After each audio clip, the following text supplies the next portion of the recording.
Welcome to the Pulse with Peter B. I'm your host, Peter Biancamano. Let's get you to the pulse on everything you need to know. And today's show is sponsored by the Pilsner House and Beer Garden. Go visit our friends at 1422 Grand Street. Have a beer, have a pretzel, have those awesome ribs, and have a great time. And speaking of a person that we always have a great time with, making her premiere in studio, that is, of course, our Places Insider, Megan Ixim of @Miss_Giggles. Megan, great to see you. Thank you so much for having me again. What do you think of our studio? I love it. Oh my goodness. It feels so professional. Oh, wow. That's a first we've ever heard on the Pulse with Peter B. Anyway, Megan, you took a trip. And we're going to give you like the Places title because, you know, we do this a lot with Daria from Hoboken Eats. You took a trip to the Big Easy. Yes, I did. NOLA, one of my favorite food cities in this country. Can you believe that? I am surprised, but also, you know. You took a trip for Halloween out of all Yes, holidays. I did. So it's Yeah, always been my dream because, you know, New Orleans is actually ranked one of the most haunted places in America and the world. Right. And, you know, I was really curious to experience it on Halloween, and I didn't think I had it in me to do Mardi Gras. So I was like, okay, what's a step below that? Halloween, perfect. And I'm a big Halloween fan. So I was like, you know what? Let's go to one of my favorite places in the world. Let's wear some great costumes. Let's drink some hurricanes and let's hit the streets. That's hit the streets is right. So you head down there for you know, Bourbon Street's always a fun time in my opinion. Always Yes. a fun time. But I can imagine some of the characters because I feel like people wear costumes, you know, 365 days a year. You don't need an excuse to wear a fun outfit in New Orleans, which is one of my favorite things about it. But how is Bourbon Street on probably Halloween Eve, on probably Halloween weekend, because it was like a whole weekend this year? Yeah, I mean, I was there Saturday night and I did a Halloween booze cruise where there was multiple stops that you can go, which each bar had different specialty cocktails, had those like $3 shots that gets everyone in trouble. And I mean, and they don't water down those shots. Oh, right? no, they don't. Yeah. There's enough competition where they're like, no, we need to make sure our customers know that we make strong drinks. I love it. And it was a great environment. I mean, everyone was being friendly to each other. My partner happened to wear a very fun blow-up costume, and people were pulling him over to take photos. You know we're going to put B-roll of that. Yes, I know. So, you know, it truly is something to experience. And I think that like everyone always thinks New Orleans for Mardi Gras or Jazz Fest. And I'm like, definitely underrated to do Halloween. And I will do it hopefully more times to come. I love it. Absolutely. So I guess I was going to ask you that before we get into what I call the main event in New Orleans, which of course is the food. Absolutely. Right. Would you certainly go back for Halloween? Because people go to like Salem, Massachusetts and things like that. That's certainly another Halloween I think it's the number one, definitely. Definitely the number one. But you're right. New Orleans is right there. Yeah, I mean, they even have like vampire colonies. So why would it not be the perfect place? You know, there's people who truly believe that they're vampires that live in New Orleans. And hopefully, you know, I don't get any slack for outing them. I was going to say, you know. Better watch my back. We do very well in New Jersey and parts of New York. I don't think our show has that much of a reach in Louisiana. Okay, thank goodness, you know. All right, let's talk about the food. Why wouldn't you want to talk about the food in New Orleans? Tell me some of the places you visited. You know, I would say probably from your favorite to your least favorite, but probably they were all your favorites. I think, yeah. I don't think that there is a least favorite because even in New Orleans, when something is okay, it's still better than most places. I love it. And that's the beauty of going there. Exactly. And I think one of my favorite things about New Orleans is there really is something for everyone and every price point. So you can have a really nice fine dining experience, you know, that Southern hospitality. And then you can also have a great muffaletta for like $5 that blows your mind. Wow. Unbelievable. And so just to give some examples here, where was one of the places that you ate at and what did you have? Yes. So this trip, I made a last minute reservation to this place called Galatori's, which is right in the French Quarter. And it had some of the best seafood I've had in quite a while with that Cajun style. Oh, so good, right? Oh my God, so good. And I mean, you know it's going to be good when the waiter comes with bread and then 3 different types of butter. What were the types of butter? Oh my God, I think there was like an herb, a spice, and one of the most incredible things I had was these eggplant sticks that were fried, and you would dip in remoulade, and then get this, You would dip it in powdered sugar after that. Was it just an eggplant stick? Yeah, it was an appetizer. What? And it was the most incredible thing I've had Really? in my mouth in the past, month. Oh my goodness. Well, I mean, you would think any type of powdered sugar would be like... It would be odd. It would be odd, Yes. exactly. Yes, when I saw it, I was like, I don't understand what this is. And he was like, that's sugar. That's sugar. And you're like, eggplant and sugar? Okay. Well, all right, let's do it. I guess don't knock it till you try it, right? And Absolutely. apparently Megan loved it. So, oh my God. Any other places that you had in the specific dish? Definitely. So, I mean, I'm a dive bar kind of gal. So, one of my favorite places that I make sure I make a pit stop to whenever I go to New Orleans is Port of Call, which is a tiki dive bar. And it has one of the best burgers in town for under $15. And you get a baked potato. And then they have steaks for $33, no matter the cut. No matter the cut. No matter the cut. Well, the ounces, I'm sure, matter though, correct? I think they're all pretty big. I always feel like I'm like, okay, this is a lot of food. That is so interesting. And that is such a great deal. And you would think that it's probably not good, but you're saying the opposite. Absolutely amazing. Oh my God, the burger. And the beautiful thing about the burger is it actually has shredded cheddar cheese instead of slices. And the difference is pretty incrable. Wow. Oh, I'm just salivating at the mouth. And I don't even eat red beef anymore. I mean, oh, good for you. I know. Well, that's why I love New Orleans, because of all the great seafood and things and so on and so on. But I think we need to talk. Do you have any other places before we move on? I have so many places, Yeah, but one of my things I would suggest is heading to the French market so that you can get a muffaletta, you could get some oysters off the shell, and then you can hop over to Molly's, which has my favorite boozy drink, which is an iced coffee with peanut butter liqueur. What? Yes, for $5. and I'm going to stop you at that. The uniqueness of these dishes in New Orleans, this is why you can't find that anywhere else in my absolutely opinion. not. And by the way, we live across the river here from the greatest We're city so in the world. spoiled. Exactly. We have amazing food. But however, you don't see that in New York City. Yeah, no way. For $5? Yeah, exactly. You can't even get a coffee for $5, let alone booze in it. You used to get those dirty dogs off the carts. Oh, on I the miss streets. those, though. I mean, even those are talk up to about like nostalgia. $7.50. Oh my God. Anyway, let's talk about, did you have any beignets when you were down there? I mean, how could you not? All right. Yes. What is your go-to spot?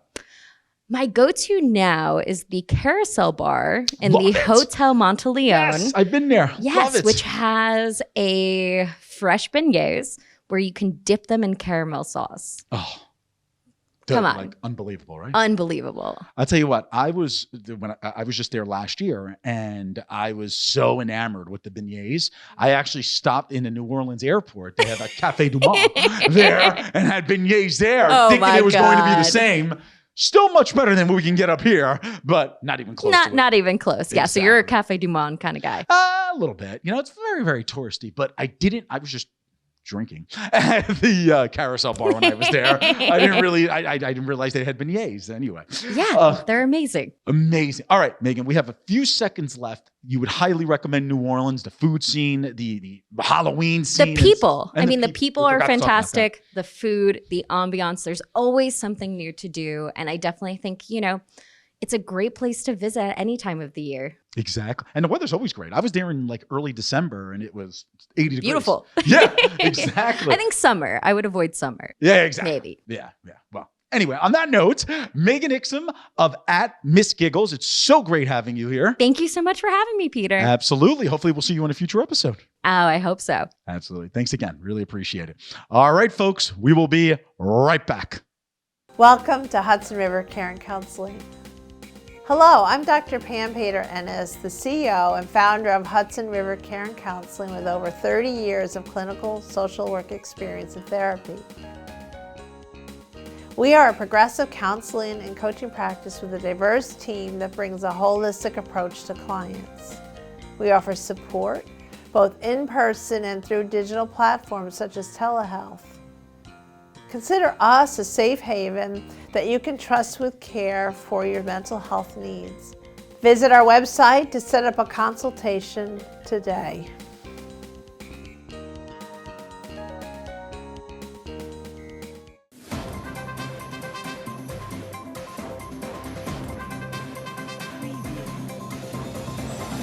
Peter Biancamano, your hostess with the mostest of the Pulse with Peter B. Folks, Don't forget to go on our Facebook and our Instagram pages by searching The Pulse with Peter B, and like and follow us on each of those platforms. We're constantly updating those pages with previews of each week's segments and cool stories. Also, if you have any questions, feel free to reach out to our email address at thepulsewithpeterb@gmail.com. Welcome back. I'm your host with the most, so much better than that bum, Biancamano. And I'm so happy that you're here with me. I'm so happy that I'm here with me. Sometimes I don't know where I am, but I know where I am right now.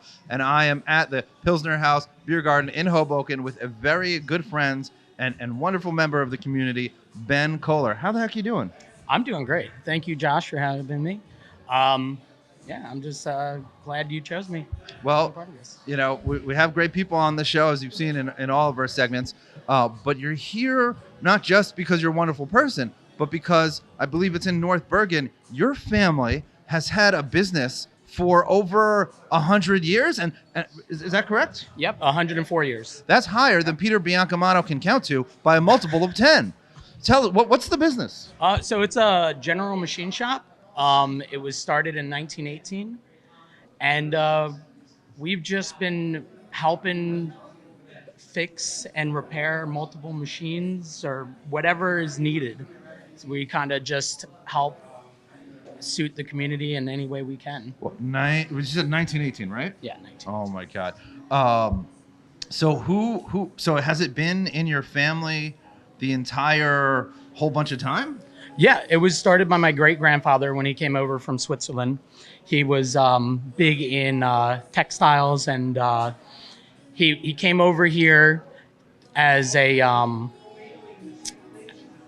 just somebody to start working on the machines here because he was the best in his field over there.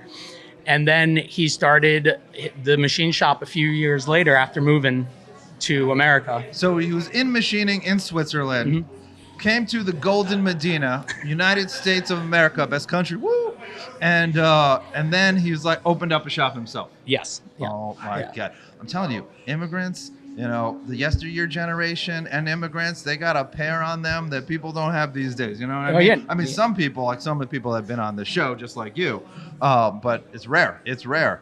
So has it been in the same location the entire over a century? No, actually, so fortunately, it outgrew the spot in Union City where it used to be. And after that, they moved to North Bergen, and it's been in that location since 1946. And it still stands there, and we're still operating a small family business that's just, it's really cool just being able to be in one location where people kind of become friendly with you and they kind of know you. And when they come in and when we can help them, like, that's great. Well, that's really cool, especially the continuity handed down from a great-grandfather. Well, he wasn't a great-grandfather at the time, but, you know, from your great-grandfather to your grandfather to your dad, and now you're working there. I mean, the Koehler family blood, it must be like in the bricks and in the machines in a good way, not in an unsafe way. Okay. That's so cool. You know, my great-grandfather came to the country early 1900s. And I'm jealous because I didn't get a family business out of it, especially a cool one where you're machining things. I mean, that's just basically like magic to someone like me who is very, very not intelligent. Oh my God. So what sort of machining? Like, what sort of businesses or people come to you for help in machining? So we do a lot of work with these days with scaffolding companies, the window washers in the city. We do a lot of repair work to the stuff that grips the side of the buildings and stuff. It's a really cool thing to be a part of, quite honestly. But then we also do a lot of repair for bakeries. We do repairs for printing. We do, there's so much stuff. And like, somebody came into the shop the other day and he was like, I'm so glad you're around because I don't know how we would be running if it wasn't for you. Because he's like, this part is on back order for 3 to 4 weeks.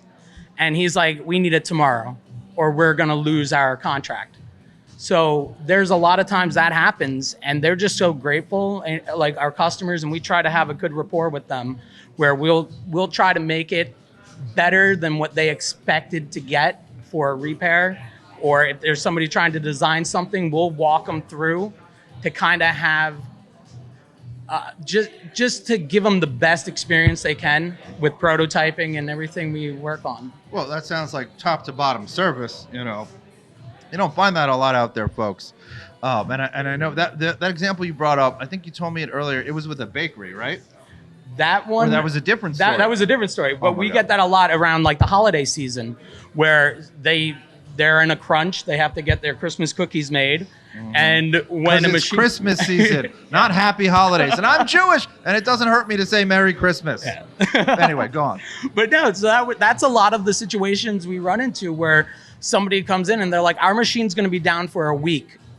Can you get this to us ASAP? And sometimes that's working weekends to get them the part they need. Well, on behalf of everyone that loves pastries and bakeries, thank you so much for saving the day with that bakery. It just fills my stomach with delight. Nom, nom, nom, nom, nom. Wow, that's amazing. So who works in the machine shop? And just for our viewers, say the name of the shop again. It's KH Machine Works, Inc. in North Bergen, New Jersey. Very, very cool. Now, so who's working there? So On a daily right now, basis? on a daily basis, it's my dad is a consultant. He's actually retired, but he still walks around and helps out, gives guidance because he's been in it as long as he has since he was a child. And then myself, and then for bookkeeping, it's my mother. Oh, well, this is yeah. a true family business here. Oh my God, that's awesome. So fascinating. And so when you moved to, or what, not you weren't alive yet, neither was I. When the business moved to North Bergen, did you have your own building built up? Yes, so that building was custom made. So when they outgrew the building they were renting in Union City, they had this building commissioned in 1946. And how many machines that really to me are like magic, because I don't understand, mechanical things. But how many of these magic machines do you have at the shop? That are still operational from the original? Yeah. Oh, yeah. I would say a majority of them are actually original machines that with No upkeep way. and proper use, you can get a lifetime out of these and multiple lifetimes. Apparently, they last forever as long as they're upkept and I'm sure well oiled. Oh, yeah, definitely. So. That's a thing. And we even just recently, we upgraded one of the machines that my father bought in the 80s. It died. We upgraded it with a brand new state-of-the-art CNC control panel. Oh, wow. So now we can do a lot of That's like a lot of new stuff. wires involved. That's even Yes. more destroys my brain when I look at these things and try to understand them. I'm just so mechanically and electrically not just ignorant, anti-intelligent. That's how I am when it comes to these things. Oh my God, that's so cool. So is the clientele mostly from the area or the greater area? Is it local businesses from Hudson County? Is it people from across the region? So for like the bakeries, they're within 15, 20 mile radius of us. The scaffolding is mostly New York City. Their headquarters are actually in like some are Moonachie, some are I think Cliffside Park is another one. Like they operate out of there, but their main business is in the city, keeping these buildings up and running. Very cool. Well, we only got about 30 seconds left. So Ben, is there anything you'd like to tell everyone out there in TV land and on the internets? Well, I guess the only thing I can really say is if you're looking for a place to have prototyping done with a hands-on experience where you can really get a grasp and feel for what you're looking for in a part and stuff, just come and talk to us. We're always looking for the next idea to help somebody with. That sounds terrific. And we'll put the name and the address and the phone number on the bottom. Stay tuned, because we'll be right back.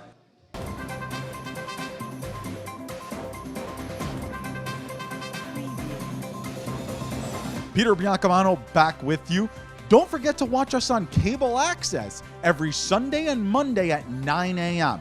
Optimum Channel 18, Files Channel 46, and Comcast Channel 190. Also on Sunday mornings at 9:30 a.m., you can watch our show on our YouTube channel, and you can also binge watch all of our old shows. Who doesn't want to keep watching The Pulse with Peter B? We'll see you there. Welcome back to the Pulse with Peter B. Peter Biancamano, back at the beautiful offices of Hudson River Care and Counseling, located at 310 Cedar Lane in Teaneck, New Jersey, and 63A 8th Street in Hoboken, New Jersey, with our favorite mental health expert, and that is, of course, the founder and CEO of Hudson River Care and Counseling, Dr. Pam Pater-Ennis. Great to see you, Dr. Pam. Thank you again. Absolutely. And somebody who looks very, very familiar because she's been on the show before, and that is Alexandria Tava, a team member here at HRCC. Alexandria, great to see you. Hi, great to see you as well. Thank you for having me back. Of course. Now, today we're going to be discussing sound healing. This is something that, as I mentioned, Alexandria has spoke about on the show previously, but I think it's good that we refresh the audience of what sound healing actually is. Yeah, great. So sound healing uses vibrations and frequencies to target certain mental health issues in the body and the energy system. I always go back to think about when you had your first breakup. You go and you play that album to get over that heartbreak. Or think about something on the positive end. When you graduate high school, what do? You dance around and celebrate. That is a very simplified version of sound healing. What we do here at HRCC is a lot more complicated, but I feel really blessed that I get to help out. Exactly. Wow. That yeah. I'm always up for a good party and good music, I guess. Dr. Pam, from a clinical standpoint, how could people use sound healing in order for treatment? Well, it's a growing genre, and of course, Alex came on the team as our digital person, but then she has this skill set too. She's a certified sound healer. That's correct, right, Alex? Alexandria, and we decided to try to do a pilot project. We've been working with 3 clients together, and one in particular we just feel like we've had such success with, who really very profound layers and layers of what we call clinically complex post-traumatic stress disorder, from starting with her childhood all the way through her adulthood, with many abusive relationships and much pain and trauma. And she's a lovely woman who Alex has really connected with, because she's also in the arts. And they connected around that. And her father, this client's father, was a musician. And it's complicated for her because she was drawn to music, but repelled by music because he was such an alcoholic and was abusive of her. So through, Alex, is it over a year we've been working with her together, and she has now, and Alex just reminded me of this before the segment, that she's now been able to listen to music. In fact, now is bringing us, her dad was a jazz musician. She's been able to bring to us some clips of his music. And up till then hadn't been able to listen. But I'll stop there a moment and maybe let Alex say more about what she does. Oh, let me add a piece too. So what we do clinically often is we're kind of in our heads a lot. We're working with people's emotions, obviously, and their thoughts.